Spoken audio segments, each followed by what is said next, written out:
Hey Virgos, how y'all doing? Welcome. We're going to be doing your general reading here. First of all, I want to say it is such a pleasure and such a trip to be back with y'all.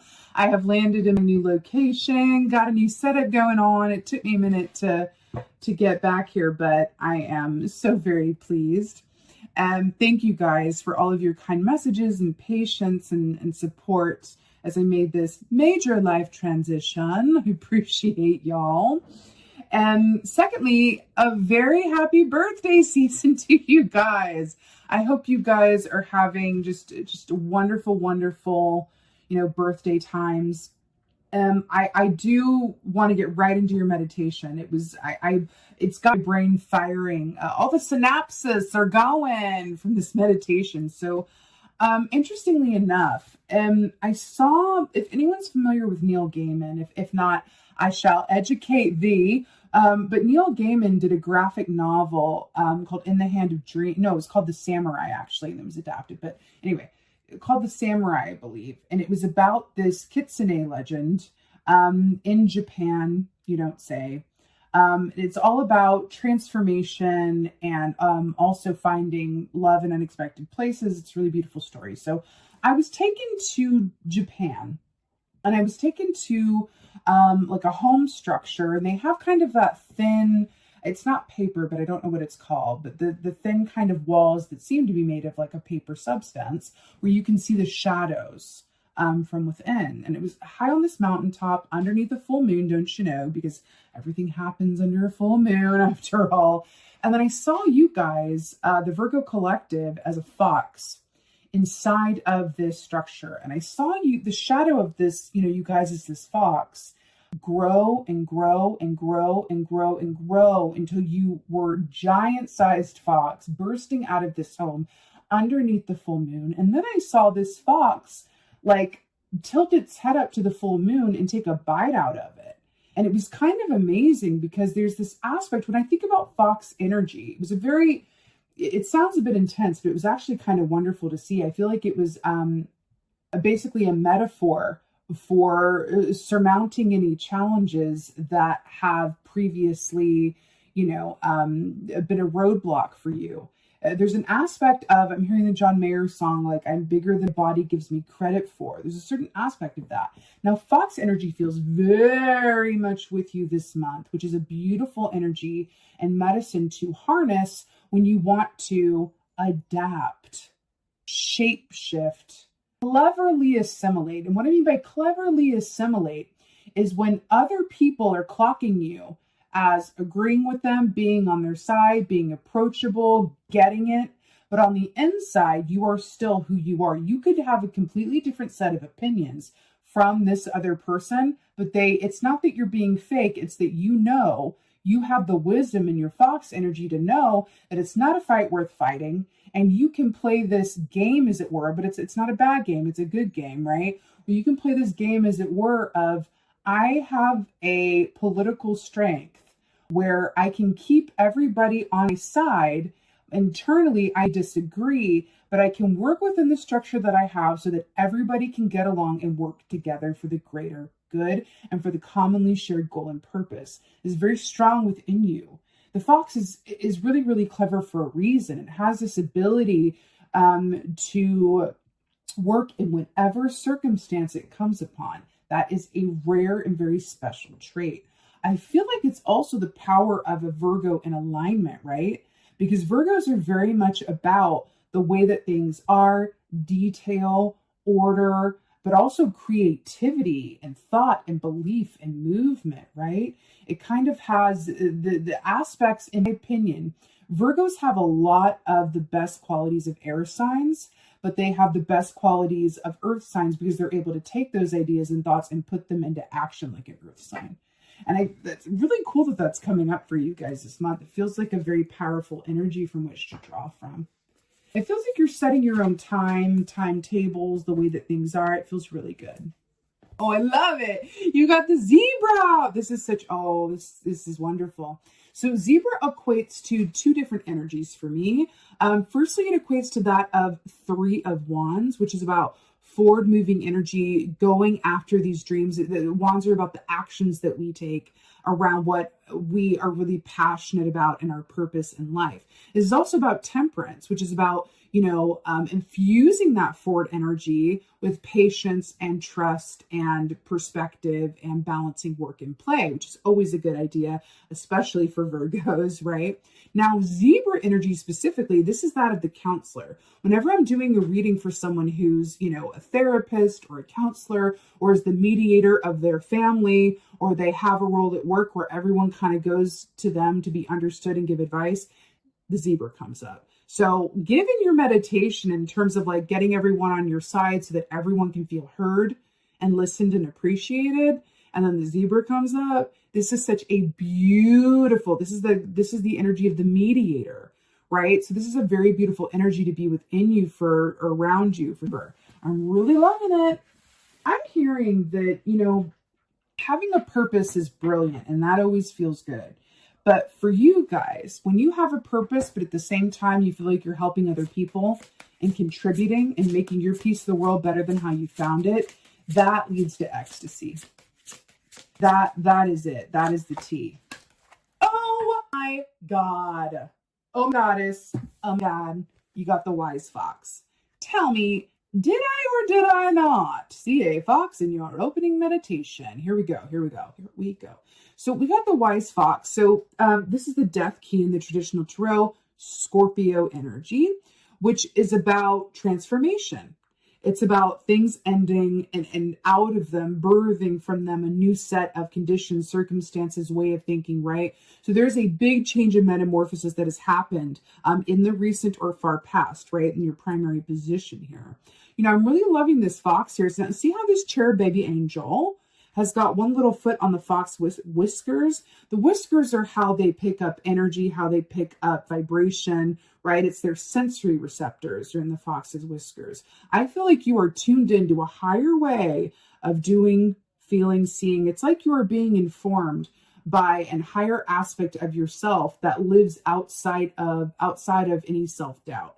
This feels wonderfully doubt-free, or if you have a lot of self-doubt, it's at least less than it usually is, which is really beautiful. But this is transformation and manifesting very new things, all within this guise of like working within and for an environment that serves yourself, where you stay true to yourself, but also not alienating anybody else. This could be for some of you guys, because this is the mediator key, of giving your opinion in a way where people think that, or giving, presenting an idea in a way where the other person thinks it's their idea.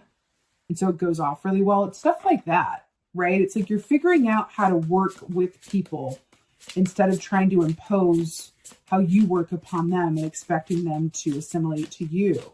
Fascinating and very, it's an advanced skill, actually. It's not, overly easy. It's not a simple thing. Oh, hello, Three of Wands. Hello, Three of Wands. Did we not talk about Three of Wands with the zebra here coming in for your birthday reading? So we already talked about Three of Wands. This is forward movement, right? This is heading towards those manifestations, and it's that on the road, right? Now, this is really brilliant too, because here we have the scarab beetle, and I feel like this is really pertinent for you guys. And I feel like it's also tying into this skeleton realness we have here, right? Because here we have like baby young age, and then we have really old age with the skeleton, and then we have the middle, right? So there's a 3 focus here, right? So there's also this energy too of balance and alignment that I'm really, really drawn to. So the scarab beetle is about using the resources that you have to create gold. The scarab beetle, metaphorically speaking, is able to literally take dung, like excrement, like fecal matter, and turn it into, golden rivers of abundance. Like, it really is amazing. You know what I'm seeing? I'm seeing something really funny. So there's a show called Project Runway, and I have not watched it in a moon. But on this show, they used to have this challenge where the designers had to create a, couture runway outfit from garbage. And then the ones who did it, you were just like, the feedback was always like, I would never know that was garbage. That is so couture. And, like, that's what this feels like, but it's so clever on your part. This could mean that for an example, let's say you're in a job where there's not a lot of budget, but big things, you want to make big things happen. You are working that budget, honey, and you are making so much more of it than anybody else could out of your cleverness and your ability to get people to work together. And also those people, because they feel heard by you, right, also want to come to make you help make things happen, and they assist you in this endeavor to really pull upon your resources, because part of the resources that you have right now, this is not a work thing for you, it could be very personal. Part of the resources that you have are the people around you. And this is not a negative thing. We're not talking about using people. It's just about tapping into the community that you have at your disposal in order to make your piece of the world a better place. Okay, here for it. I'm also I do feel like for some of you, there's a very happy coupling here, a work coupling, a romantic coupling. It feels like a deep soul connection where you feel like you're working with someone towards something bigger, that it just feels really good. It feels partnership, feels very important. That could be work partnership, romantic partnership, familial partnership, feels very strong, okay? Ace of Wands. I am not surprised at all. I mean, Ace of Wands is that big burst of energy. This is that big idea. This is that big burst of energy and passion and drive. This also comes because this is the beginning of the Wand suit. If you think about what precedes it, well, depending on how you look at it, but from the reverse, what precedes it is the Ten of Wands. It's having that big, heavy load of burdens, feeling like there's too much work, not enough play, you're carrying too much, all of that. And then you release those wands, you set them down and exchange them for one really big stick. But this feels really good. Also, I want to point out this lotus flower here that this, gorgeous goddess is coming out of. Lotuses, they're really beautiful on top, but underneath is a lot of muck and dirt and excrement. I feel like it's an oversimplification to say that you're making the best out of your circumstances. You are literally spinning gold from, what could you spin gold from? It's like you're spinning gold out of, you're taking spider webs. You're plucking spider webs off of garden gates and spinning gold from it. That's what this feels like. You are making not just the most out of your circumstances and potential within and around you. It's like an innovator's energy as well. Like what you're doing is very special. It's noteworthy. Okay. Clarifier. Wow. Oh, we were just talking about spider webs. We got the bottom here and the full moon as well. So to clarify the wise fox, aka death, we have the Nine of Wands. So this is really, really interesting. We were just talking about the Ten of Wands. So the Nine of Wands feels very true to who you are intrinsically in terms of this is that wounded warrior archetype. But I really don't love that archetype, I'll tell you. For me, it's more of like a someone of perseverance, right? This is the hard worker. This is the not easily, defeated energy, right? This is that I keep going through any and all obstacles, right? And because I do that, I'm able to maintain a sense of perspective, right? That's what enables the Nine of Wands archetype to persevere and finish out the cycle and then back to the Ace of Wands. Their perspective leads to their perseverance. That's right. That's what it is. So there's an aspect here of how you see things, your perspective, your perseverance, right? That has led you to this place where you are able to manifest from a place of high creativity, adaptability, and ingenuity. You've been through a lot. Listen, I'm just going to say you've been through a lot. Nine of Wands don't come up if you haven't been through some stuff, okay? You've been through a lot. I also feel like there's a distinct time for play in here as well. I'm also hearing there's an aspect of you have some real movement around working smarter and not harder. And that could be because you're calling upon your resources in a way that you have not before. And there it is. Woo! Three of Wands with the Ten of Swords. So, right. So we have death and we have the Ten of Swords. These are the two keys that most directly speak to endings and beginnings, right? The Ten of Swords doesn't speak of beginnings really, though. That's death. This really speaks of endings. Full stop. There's a sword piercing a poor pigeon and it's bleeding out onto a roof. So it's a little graphic, but with that, we talked about this forward-moving energy, using the resources that you have. I feel like this is the death of how you used to do things. I'm going to be very specific and say this feels like the death of feeling like if you want something done right, do it yourself. Because remember, I was called to that partnership that feel right. This is the death of feeling like I got to do it myself, or if I want it done it right, it's got to be on me, or whatever else have you. I feel like this is your move towards a collaboration and trust in others that would be more fully realized or brand new to you, right? This could be highly personal as well. Like when you have a kind of outlook of, it's only me, or it has to be me, or there's only one way to do things, or there's only right?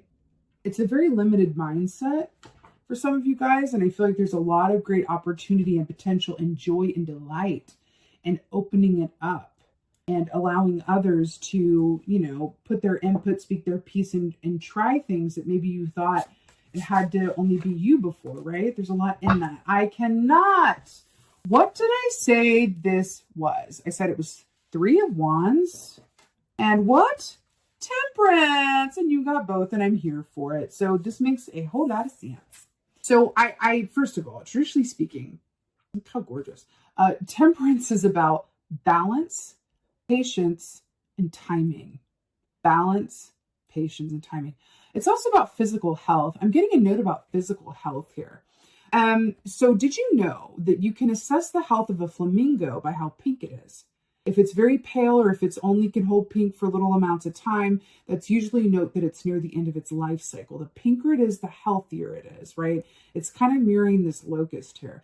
I'm hearing a distinct, some of you guys could be embracing your physical health in a new way, or really thinking about how you appear in this world, a focus on the physical body, how you nourish yourself, how you see things, your perception, all of that. But it feels like balance is the key in the ticket. And I feel like you are finding that by doing less, more gets done in some way, whether that's through delegation or turning work off earlier in the night, then you find you have more brain power the next day to get things done. That's the tea in the ticket. And I feel like that's very Fox energy too, that comes in, it says, well, instead of getting home from work and working from 6 to, even when you're at home and supposed to be resting, and then you're productive the next day, if you stop work at 6 and then just start again the next day, then you're productive. And that's the tea in the ticket. And I feel like there's a sense of humor in that. When you're like, wow, I'm really glad I found this out. Like there's a certain revelation around that as well. And then also enjoying yourself in your life and times, the more that you turn your attention towards your physical, emotional, mental, spiritual health. It gives you more energy on the flip side. It gives you more ideas, inspiration. Okay. I feel like the inspiration and the feel goods do not necessarily come from sitting down. I feel like it wants to be a more active energy of taking walks, getting exercise, active meditation, I'm hearing, right? Which should be walking around your neighborhood while in silence, or while just listening to music and letting your mind go. Right? And then you get this big idea about how to solve this, or inspiration around something else. And that feels like very much the ticket. I feel like this waterfall is the inspiration that comes from that, right? And you have water here underneath the lotus here as well. It's really beautiful. I want to say, on a personal sphere, if this doesn't really relate to work for you, and this is big inspiration and revelations around how you achieve, let me put it this way. When you go to bed at night, if you are able to ask yourself, did I do the best that I could today? Then you can go to sleep. Yes, I did the best that I could today. Go to sleep. If you ask yourself that question, you go, no, I didn't do the best that I could today. Then briefly go, how could I do it better tomorrow? Briefly, take seconds. How could I do it better tomorrow? Got it. Then go to sleep. There's a certain personal revolution and metamorphosis around forgiving yourself for your perceived failures, or forgiving yourself for maybe not meeting your own expectations. And in doing so, finding a freedom that feels better than any expectation you could ever possibly put yourself to. Okay, let's get for my Virgos. I cannot. You got the Ice Queen, ideas preserved, non-action, entitlement. So this is really hilarious. What did we say about putting your head down at the end of the day and asking yourself that question? Then, right? This is really beautiful. So what's really interesting about this as well, I'm really drawn to the ideas preserved, non-action. So we were talking about active meditation, but meditation in itself, it's a certain form of action, but it's not, checking things off a list or over mental stimulation or analysis paralysis. Remember how we said there's some sort of inspiration or realization around when you do less, you accomplish more. And then you have the Ice Queen, which is about doing less and in doing so accomplishing more. Hello. Again, it's these ideas that you get, these bursts of inspiration that double your productivity, that enhance your relationship with the people that you love, that promote the relationship that you have with yourself, which is also very much temperance energy, right? You guys, I feel like are tapping into some sort of like really golden ticket that is really, really beautiful. And then we have the moon here as well. And I saw you guys taking a bite out of the moon with the fox energy as well. This is really beautiful. Remember also, owl energy is also about how you see things. Perception as well. Perception feels like a key word for you guys this month as well. But this is really beautiful, Virgo. I'm here for it. This is a true metamorphosis that feels... But it's not the kind of metamorphosis where you stop and think about it too long. It happens and you keep it moving. It feels really, really beautiful. And I feel like the health is up for a big resurgence, regeneration. Health is about to improve a lot in some way, shape, or form. Even if that's like a healthy mindset, right? Because mental health, hello, is incredibly important, okay? Virgos, this was your September general reading. This was such fun. I'm so happy to be back with you guys. I would like to ask you for a favor, which is please let me know in the comments what y'all been up to. What have I missed? What's going on? How did this land? I just love hearing from you guys. It's absolute best part of this gig is reading your comments below. So with that being said, just thank you guys again for being here. And as always, and most of all, thank you for being you, and be well. Until next time.